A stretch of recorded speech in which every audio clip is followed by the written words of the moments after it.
All right, so we're all set up with our third test look. Basically got a black background, sort of a more relaxed look. We're gonna be switching between having the model sitting down, standing up. So we got two lights on this setup here. Our main light is up here. It's the Para 88, the same one we used for the last look. We're gonna use it again here. And then we've got a fill coming in off camera left, and that's just gonna fill in some of the shadows, add a little bit of light to the background. Otherwise, everything was looking pretty dark. So it's gonna be a fairly kind of low-key shot. The shirt's really gonna pop out against that black background. As far as power settings go, I'm at f7 on my camera, 1/200th, and ISO 100. And this main light here is at 7.4 out of a possible 10, and our fill light is at 6.5. So you may think that's pretty powerful for a fill, but because the diffuser is so large, it is still a lot more dim than our main light. So this is probably going to be a good starting point, and we'll see if we need to adjust some of these settings. As you can see, again, we backed off the main light quite a bit so that we get top to bottom lighting on our model. The background's going to go fairly dim, so this is another example of why it's good to shoot tethered, because what we'll see is we're actually going to have to use some of the shadow sliders inside of Capture One to pull back some of that detail from the background. A lot easier just to pull it out inside of our raw converter than trying to light that background. We can still stick with two lights without having to add tons of extra stuff for the background to make it even. So we're gonna take our shot, we're gonna adjust some settings, and we'll see what we need to do as far as lighting power. All right, Olivia, so just where you are is good. Let's just take a test shot and see how it's looking.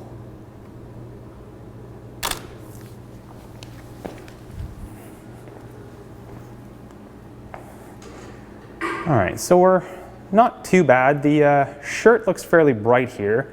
So let me just see if I can recover some more of that highlight detail. We're actually already pushing this up. So if I actually don't have any recovery, we're down here. So as you can see, the shirt is like super bright. We're starting to lose detail in it as we kind of pull this in.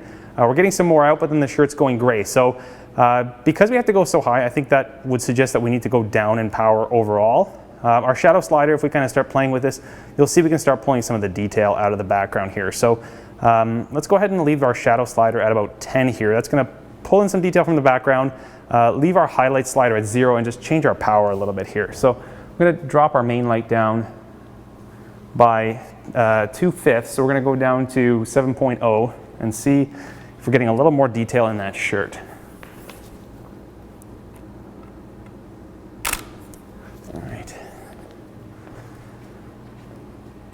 Okay, so that's looking better. I know she's looking a little bit dim now, but still more than enough detail to pull off of. We can definitely use the shadow sliders to get a little more detail out of her skin, so that's fine. And then again, if we start playing with the highlight slider here, I think we can get a pretty good balance. So that's probably going to be a pretty good start. I might change the power on the fill light. Let's just see what it looks like if we just brighten it slightly. And then I think we'll have a pretty good starting point. All right.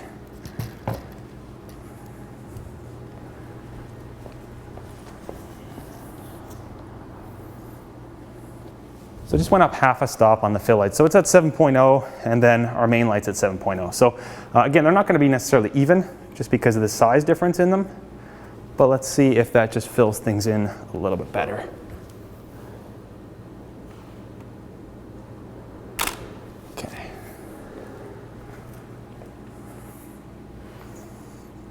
All right, so I think I'm pretty happy with that. We still have nice contrast, but we're able to pull out a lot of that detail without messing too much with the shadow and highlight sliders. So lots of information there, and I think we're ready to start shooting. Now, the only thing I'm not sure about is whether I want a brown stool in there or a black stool. Let's try and grab a black one, see how that looks.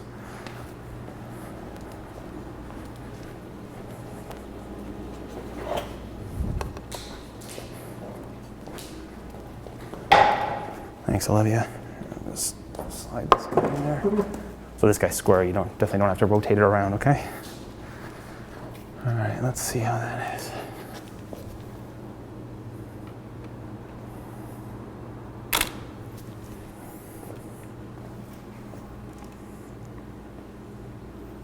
Yeah, I think I like the black one more. It's just, I don't know, doesn't seem to attract the eye as much as the brown one. We don't really want it to be, a central focus, just a prop. So we're going to stick with black there, and I think we're pretty good to start shooting. All All right.